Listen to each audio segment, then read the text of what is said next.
नमस्कार बंधुरा सञ्चितार रान्नाघरे आपनादेर सकलके स्वागत जानाई।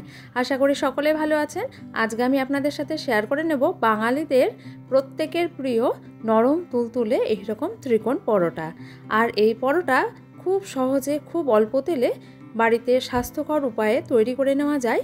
আর 7-8 ঘন্টা পরেও ঠান্ডা হয়ে গেলেও এটা কিন্তু এরকমই নরম তুলতুলে থেকে যাবে।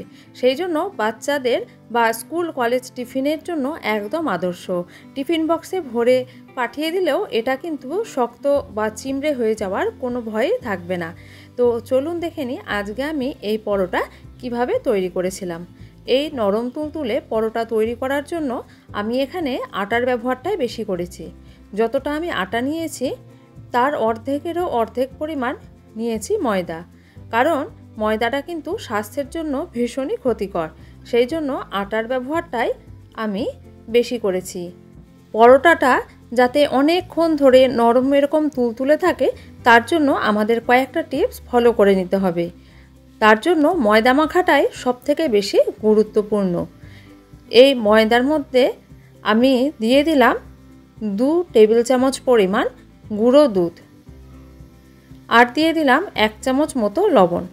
গুঁড়ো দুধের মধ্যে যেহেতু চিনি দেওয়া থাকে সেই জন্য আলাদা করে চিনির ব্যবহার আমি করলাম না। বাড়ির লিকুইড দুধ যদি দেওয়া যায় তাহলে অল্প পরিমাণে চিনি দেওয়া যেতে পারে। আর যারা স্বাস্থ্যের কারণে চিনিটা অ্যাভয়েড করছেন তাদের জন্য চিনিটা বাদ রাখাই ভালো, তাতে করেও পরোটাগুলো বেশ সুস্বাদু হবে।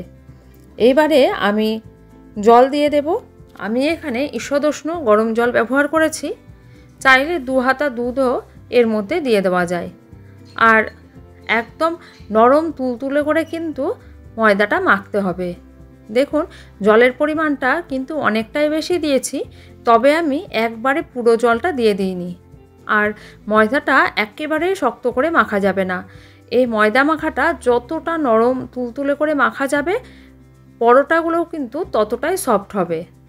আর এখনো পর্যন্ত আমি এখানে ময়ান দেওয়া বলতে ওই শুধুমাত্র একটু গুঁড়ো দুধ আর একটু চিনি দিয়েছি, কোনো রকম তেল বাটার এই সমস্ত কিছু এখনও ব্যবহার করিনি। এই রকম নরম তুলতুলে চটচটে ডো একটা আমাদের প্রথমে তৈরি করে নিতে হবে। হাতে কিভাবে এটা লেগে যাচ্ছে আর কতটা চটচটে হয়েছে সেটা দেখুন। দুধ দেওয়ার কারণে একটু বেশি চিটচিটে হয়ে গেছে। আর এই রকম চিটচিটে করেই কিন্তু আমাদের ময়দাটা মেখে নিতে হবে। এই চিটচিটে ভাবটা এবার কমানোর জন্য আমি এখানে সাদা তেলের ব্যবহার করব। হাতে আমি অল্প পরিমাণে সাদা তেল নিয়ে এর মধ্যে মাখিয়ে দেব, তাতে করে অনেকটা ময়দা কিন্তু হাত থেকে উঠে আসবে। খুব ভালো করে ডলে ডলে কিন্তু ময়দাটাকে মেখে নিতে হবে। বেশ ডলে ডলে আমার ময়দাটাকে মেখে নেওয়া হয়ে গেছে। এইবার এটাকে আমি আধ ঘন্টার জন্য রেস্টিংয়ে রেখে দেব। তো যথারীতি আমি 30 মিনিট পরে আবার ফিরে এসে দেখছি যে এটা আরও বেশি নরম হয়ে গেছে, কারণ যে গুঁড়ো দুধটা লবণটা দেওয়া ছিল, মানে লবণ আর চিনির ভাগ যেটা ছিল সেটা জল রিলিজ করে অটোমেটিক আটাটাকে আরও নরম করে দিয়েছে। এতটা নরম ময়দা কিন্তু মেখে নেওয়া সম্ভব না। সেই জন্য আমি এর মধ্যে আরও একটু আটা মিশিয়ে ভালো করে ঠেসে ঠেসে মেখে নিলাম। এইবারও কিন্তু আমাদের খুব ভালো করে ঠেসে ভালো করে কিন্তু এটা মেখে নিতে হবে। এবার এর থেকে আমি লেচি কেটে নিচ্ছি। যেহেতু পরোটা করব একটু বড় সাইজেরই তৈরি করব, সেই জন্য বড় বড় করে 2খানা লেচি কেটে আমি আলাদা করে রাখছি। আর বাদ বাকিগুলো আবার পরে তৈরি করব, কারণ বাকিটা যদি হাওয়ার সংস্পর্শে আসে তাহলে কিন্তু সেগুলো একদম শক্ত হয়ে যাবে বা গায়ে একটা শুকনো প্রলেপ পড়ে যাবে। ওদিকে তাওয়া গরম করতে বসিয়ে দিয়েছি আর এইদিকে আমি পরোটাগুলো বেলে রেডি করে নিচ্ছি। বেশ বড় বড় গোল গোল করে পরোটাগুলো বেলবো, তবে একদম গোল যে হতেই হবে তা নয়, কারণ এগুলোকে আমি প্রত্যেকটাই ত্রিকোণ শেপ দেব। সেই জন্য আমি ভাঁজ করার আগে এইভাবে তেল একটু ব্রাশ করে নিচ্ছি।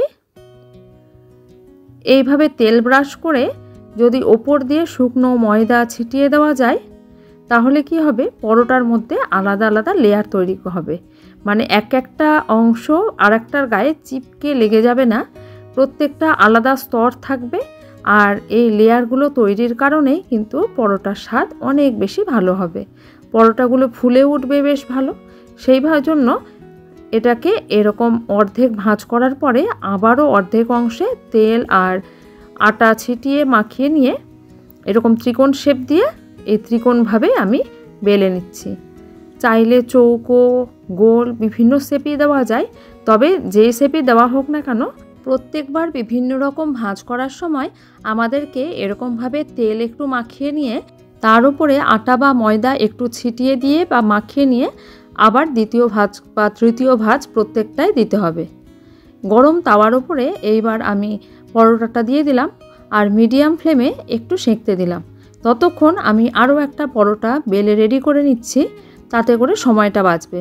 ওদিকে দেখুন হিট পেয়ে পরোটাটা কিন্তু বেশ ফুলে উঠছে, আর মাঝখানে একবার উল্টেও দিলাম। এইবার ওপর দিকের অংশটা তো আগে সেঁকে নেওয়াই ছিল, তাই ওপর দিয়ে তেল ব্রাশ করে দিলাম আর একটু তেল ওই ব্রাশে করে চারপাশে ছিটিয়ে দিলাম। অপর পিঠেও ওই একইভাবে তেল ব্রাশ করে দিচ্ছি। এইভাবে মিডিয়াম ফ্লেমে করে পরোটাগুলো সুন্দর করে ভাজতে হবে। মিডিয়াম ফ্লেমে ভাজলে পরোটার ভেতর পর্যন্ত ভালো করে ভাজা হবে। আর দেখুন লেয়ারগুলো এখনই দেখে বোঝা যাচ্ছে আলাদা হতে শুরু হয়ে গেছে মনে হয় ভেতরে, সাইডটা দেখে তো তাই মনে হচ্ছে। আর হবেই তো, কারণ ভেতরের অংশগুলো তেল দিয়ে অলরেডি আলাদা হয়েই আছে প্রত্যেকটা ভাঁজ প্রত্যেকটার থেকে। একটু উল্টে পাল্টে ভেজে নেব, তবে খুব বেশি হাই ফ্লেমে ভাজবো না, তাহলে বাইরের দিকটা বেশি ভাজা হয়ে যাবে আর ভেতরটা কিন্তু কাঁচা থেকে যাবে। আগে সেঁকে নিয়ে তারপরে তেল দিতে হবে, এইটা আমাদের মনে রাখতে হবে। দেখুন এই পরোটাটা একটু লালচে হয়েছে, এটা আমি আমার ছোটো মেয়ের জন্য ভেজেছি, কারণ ও একটু লুচি পরোটা লাল খেতে পছন্দ করে। সেকেন্ড পরোটাটাও একই রকমভাবে ভেজে নিচ্ছি। উল্টে দেওয়ার পরই দেখুন বেশ সুন্দরভাবে ফুলে উঠছে। এটা আরও ফুলতো, একটা ছোট্ট দেখলাম উপরে ফুটো হয়ে গিয়ে সেখান দিয়ে সব হাওয়া বেরিয়ে গেল, না হলে এটা আরও ফুলে বেশ বলের মতোই হয়ে যেত। দুপাশে ভালো করে তেল ব্রাশ করে নিয়ে এপিট ওপিট 2-3 বার উল্টে পাল্টে এটা ভেজে নিলাম। এইভাবে প্রত্যেকটা পরোটা আমি ভেজে রেডি করে নিয়েছি। আর এটা দেখুন একদম নরম তুলতুলে রয়েছে, আর একদম ঠান্ডা কেন, বাসি হয়ে গেলে পরের দিনও এই রকম নরমই থাকবে। সেই জন্য বাচ্চাদের টিফিন নিয়ে একদম চিন্তা করবেন না, এইভাবে বানিয়ে দেওয়াই যেতে পারে। তো ভিডিওটা যদি ভালো লেগে থাকে তাহলে লাইক, কমেন্ট আর শেয়ার করতে ভুলবেন না, আর চ্যানেলটা অবশ্যই সাবস্ক্রাইব করে দেবেন। ধন্যবাদ।